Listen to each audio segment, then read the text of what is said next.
नमस्कार दोस्तों, प्रभात खबर की ओर से आपका अभिवादन। आप देख रहे हैं बिहार चुनाव से जुड़ी कहानियों का हमारा तीसरा एपिसोड। मैं हूं अजय कुमार और बिहार चुनाव, बिहार के समाज के बारे में अगर आपको जानना है तो हमारा यह एपिसोड देखना ही होगा, इस एपिसोड से गुजरना होगा।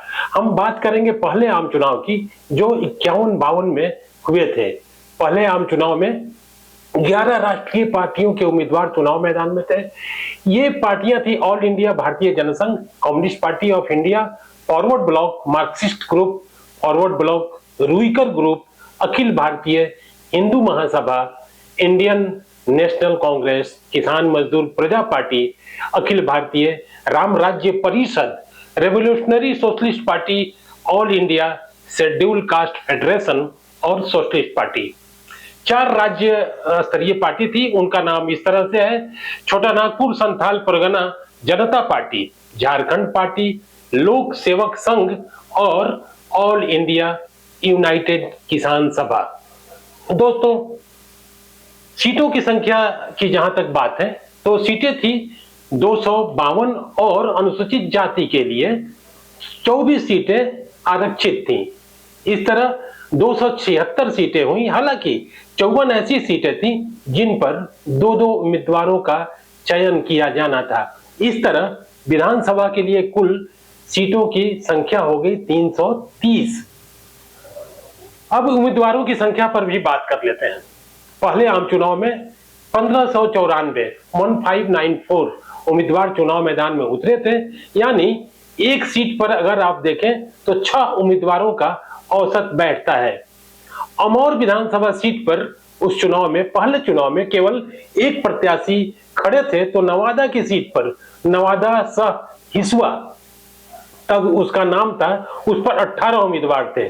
पहले आम चुनाव में कांग्रेस को 239 सीटें मिली थी और सोशलिस्ट पार्टी को 23, जबकि राज्य पार्टी में झारखंड पार्टी को 32 सीटों पर कामयाबी मिली थी। इस तरह पहले बिहार विधानसभा में झारखंड पार्टी मुख्य विपक्षी दल थी। छोटा नागपुर संथाल परगना जनता पार्टी को 11 सीटें मिली थी। पहले आम चुनाव से ही हम लोग चर्चा कर लेते हैं कि पहले आम चुनाव से ही कैसे कांग्रेस के भीतर वो रस्साकसी, नेताओं के बीच गुटबाजी, या तो हम लोगों ने 37 के चुनाव में भी देखा और 46 के भी चुनाव में, तो कांग्रेस को 239 सीटों पर जीत मिली थी और वो विशाल बहुमत के साथ 330 सीटों में 239 सीटों पर उसके उम्मीदवार चुनाव जीत कर आए थे और कांग्रेस को बहुमत मिल चुका था। मुख्यमंत्री के दावेदारों में श्री कृष्ण सिंह थे और साथ में अनुग्रह नारायण सिंह भी थे। विधानसभा के अध्यक्ष लक्ष्मी नारायण सुधांशु भी इन दावेदारों में शामिल थे। गुटबाजी ऐसी थी कि बिहार के स्तर पर यह सुलझने वाला नहीं था। मामला जवाहरलाल नेहरू तक गया। कांग्रेस के भीतर दोनों गुटों के प्रति सहानुभूति रखने वाले लोग भी थे। पहले आम चुनाव के दौरान भी नेतृत्व को लेकर गुटबाजी, जिसकी चर्चा राजेंद्र प्रसाद ने अपनी आत्मकथा में की है, उसकी झलक हम लोगों ने देखी है। अंततः तब श्री कृष्ण सिंह को बिहार का प्रधानमंत्री बनाने पर सहमति हुई थी और तब राज्यों में, आजादी के पहले की हम बात कर रहे हैं, राज्यों में प्रीमियर या प्रधानमंत्री ही कहा जाता था विधायी प्रमुखों को। बहरहाल बिहार का झंझट सुलझाने के लिए दिल्ली से तब जगजीवन बाबू को पटना भेजा गया था। उन्होंने विधायकों से बात की और श्री कृष्ण सिंह को नेता चुन लिया गया। आप कह सकते हैं कि आला कमान की इच्छा या नेता बैठाने की जो परिपाटी की शुरुआत थी, वो पहले ही चुनाव से इसकी हो चुकी थी शुरुआत। इस बीच एक और वाकया हुआ। 1952 में महेश प्रसाद सिंह को कैबिनेट में जगह मिलती है। इससे केबी सहाय, कृष्ण वल्लभ सहाय चौकन्ना हो गए। दोनों के बीच अपनी अपनी महत्वाकांक्षाएं थी, दोनों की अपनी दावेदारियां थी और दोनों का खेल शुरू हो गया, जो सत्ता शीर्ष पर उन दिनों काफी चला और काफी चर्चा का विषय भी बना था। पहली सरकार और भूख मार्च, इसकी भी चर्चा करते हैं। तब अकाल की काली छाया आजादी के बाद ही मंडराने लगी थी, दंगे हो रहे थे, तमाम तरह की अव्यवस्था थी, राज्य में भारी खाद्यान्न संकट पैदा हो गया था। समाजवादियों ने अनाज की मांग को लेकर जगह जगह भूख मार्च आयोजित की थी। आरा, भभुआ, बक्सर, गोगरी, जमालपुर, गया, सासाराम, भागलपुर के बीरपुर, दरभंगा और हजारीबाग में इस तरह की सभाएं आयोजित की जा रही थीं। समाजवादी नेता रामनंदन मिश्र ने चेतावनी दी कि समय पर लोगों को अनाज नहीं दिया गया तो 50,000 से ज्यादा लोगों की मौत भूख से हो जाएगी। डॉक्टर लोहिया, राम मनोहर लोहिया ने सरकार की आलोचना की, बिहार सरकार की भी और केंद्र की। उधर नक्षत्र मालाकार ने पूर्णिया के इलाके में अनाज दखल अभियान शुरू कर दिया था। यह सब 1950 और उसके आसपास की स्थिति थी। नक्षत्र मालाकार का जिक्र आया है तो फणीश्वरनाथ रेणु के मैला आंचल का जिक्र होना लाजिमी है। इसे देखिए, किरांती चलितर कर्मकार जाति का कमार है, मोमेंट के समय गोरा मिलिट्री इसका नाम सुनते ही पेशाब करने लगता है। मैला आंचल का यह चरित्र वास्तव में नक्षत्र मालाकार ही है।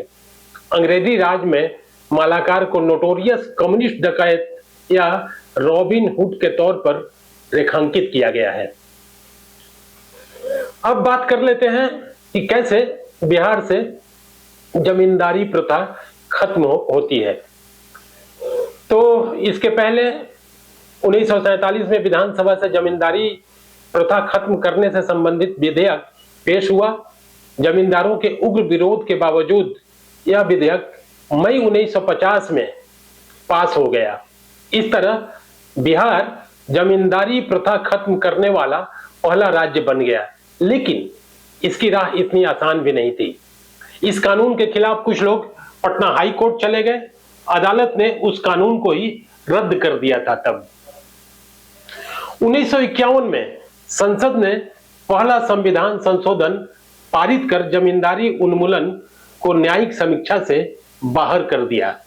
जमींदारों ने संविधान के पहले संशोधन को भी सुप्रीम कोर्ट में चुनौती दी, लेकिन अदालत ने उसे खारिज कर दिया। बिहार में जमींदारी उन्मूलन की मांग आजादी के पहले से ही समाजवादी धारा के लोग बहुत मजबूती के साथ कर रहे थे। राम वृक्ष बेनीपुरी जी के शब्दों में यह है स्वामी साजानंद सरस्वती, कैसा तेजस्वी व्यक्तित्व, जिस ओर मुड़े तूफान की तरह बढ़े। किसानों का दुख दर्द देखा तो उसी जाति के जमींदार से खम ठोक कर भिड़ गए। बेनीपुरी जी अपनी किताब जंजीरें और दीवारें में लिखते हैं, मैं इस निष्कर्ष पर पहुंचा हूं कि जमींदारी प्रथा का अंत किए बगैर न तो बिहार की आर्थिक स्थिति सुधर सकती है और न ही यहाँ की जनता की सुख समृद्धि में वृद्धि हो सकती है। इस बार जब मैं जेल से लौटा तो किसान सभा में जबरदस्त भाग लेने लगा। अपने लेखों और भाषणों के द्वारा जमींदारी प्रथा उठाए जाने के लिए घनघोर आंदोलन करने लगा। जेल से लौटते ही बिहार के किसान नामक एक लेख विशाल भारत में दिया और जमींदारी क्यों उठा दी जाए शीर्षक से एक लेख प्रताप में प्रकाशित हुआ। हम आपको बताएं कि गणेश शंकर विद्यार्थी जिसका संपादन करते थे, उसी प्रताप अखबार के बारे में यहाँ जिक्र कर रहे हैं बेनीपुरी जी। तो इनका कहना है कि ये दोनों लेख जो प्रकाशित हुए विशाल भारत में और प्रताप में, ये लेख किसान सभा के लिए दीप स्तंभ की तरह काम करते रहे।